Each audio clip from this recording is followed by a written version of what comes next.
What's up, fighting fans? Tips from the Fight IQ channel. Today we're coming back for another episode of the Fight IQ show. Don't you want to have an easy weekend to just sit in front of your screen and watch only the best fights? Well, you're at the right place because I'm gonna choose for you all. I'm gonna pick my favorite three, then I'll mention also some other fights that might be worth your time. So let's get ready to rumble! We have some nice events all around the globe this weekend.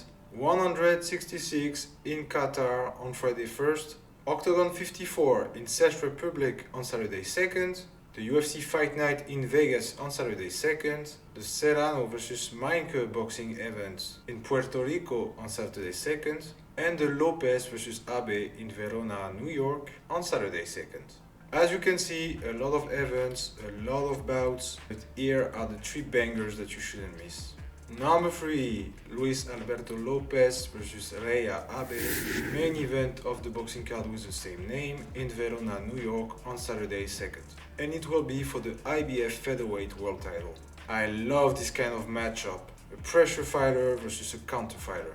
First we have Luis Alberto Lopez. He's the defending champ, he's 30 years old, 29-2, 16 wins by way of knockout. El Venado is a really unorthodox fighter.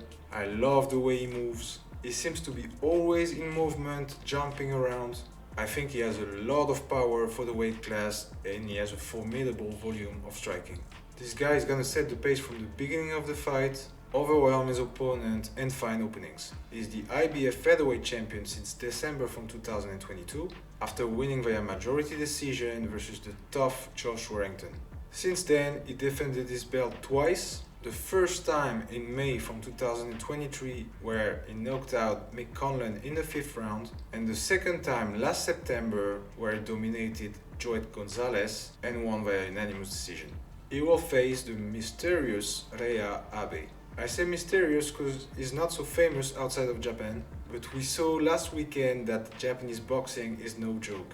Abe is 30 years old, 25, 3-1, 10 wins by way of knockouts. He is an excellent counter fighter. He has a really good eye when it comes to find openings. He's a southpaw. He has a kind of weird way of striking, but still is really efficient. And he's a really mobile striker and always light on his feet. That's the first world title fight for him, but he used to be the former WBO Asia Pacific featherweight champ.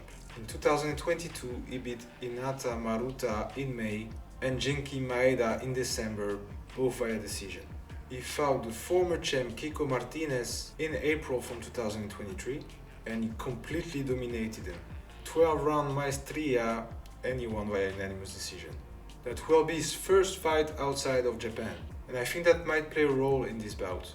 I see Lopez keeping his title, to be honest. I think he's one of the best fighters in that weight class. I also think his volume is gonna be too much for Abe, but I do think it will go to the decision.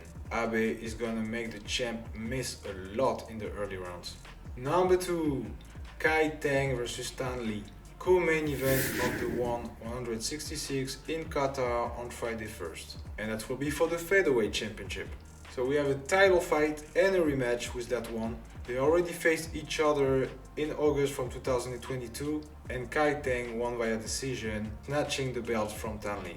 Tang is still undefeated at one championship. 7 fights, 7 wins, 4 KOs, including finishes versus the tough Jae-Woon Kim and Chang Min-yoon. He didn't fight since the first time they both met in August of 2022 due to a knee injury. But now he's back, more motivated than ever, willing to make a statement and knock Stanley out in the first round. But that won't be easy. Stanley is really experienced, he's tough, he's highly skilled. He fought at the Ultimate Fighter, Dana White Contender Series, LFA. He's at one since 2019, 6-1, 6 finishes. He became the champion after knocking Martin Nguyen out in the 3rd round in October of 2020. Then he TKO'd Gary Tonnen for his first defense in March from 2022. After his loss versus Tang, he submitted Ilya Freimanov last October early in the 1st round.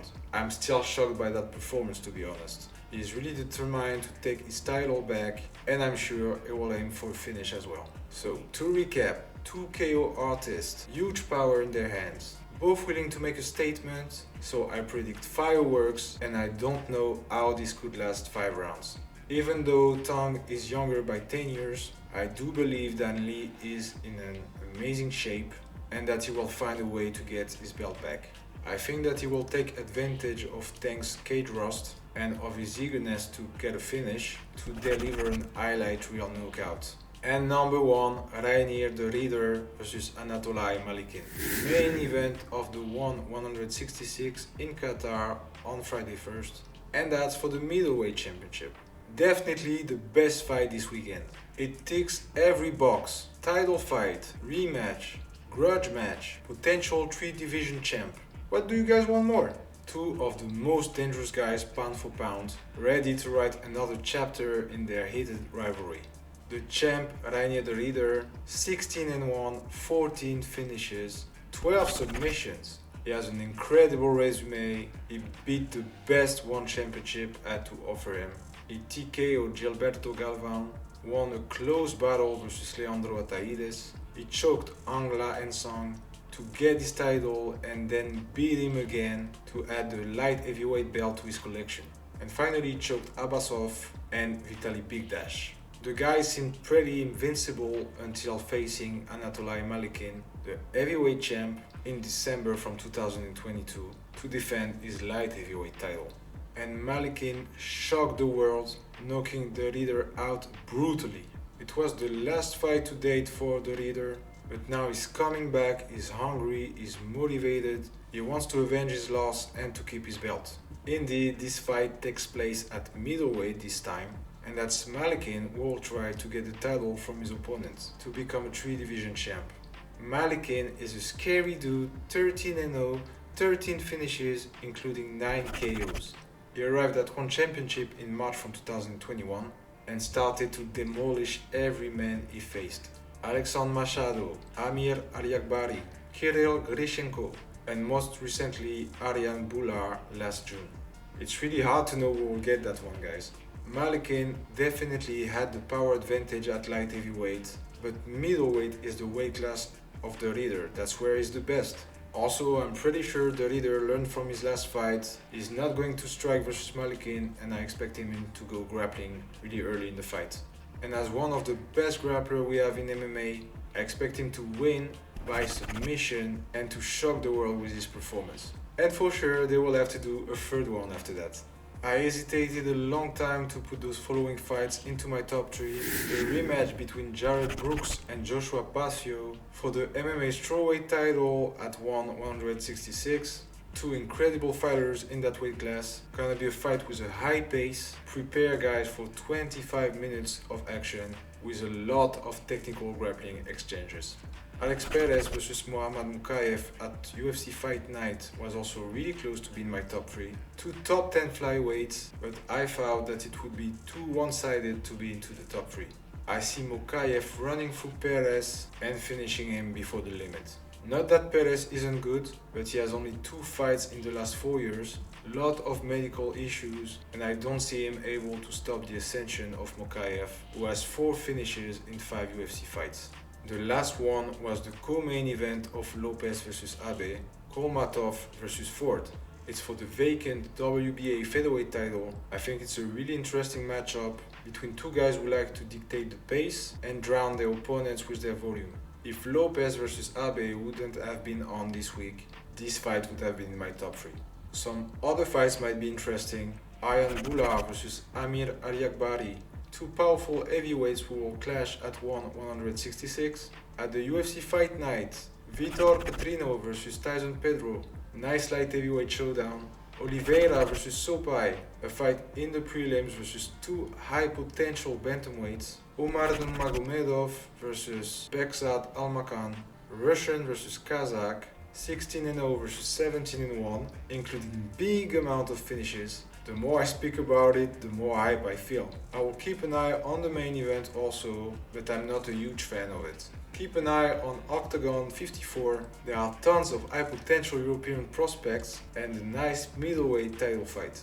The Serrano Malykhin fight doesn't hype me that much, to be honest. I don't see Serrano being in danger there. The co-main event is Jake Paul Also not hyped to see it, so don't be surprised if I don't talk about it next week, because I will watch it only if I have the time. And we done here. Now you know what to watch this weekend. As usual, punch those like and subscribe buttons, it helps me a lot. Go hit the comments, Discord, Instagram, Telegram, whatever you are on, with your thoughts and picks on the coming matchups.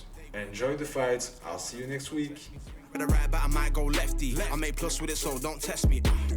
They wouldn't let me. Man's gal when I come undress me. Swing with a right, but I might go lefty. I make plus with it, so don't test me. Nah, you don't impress me.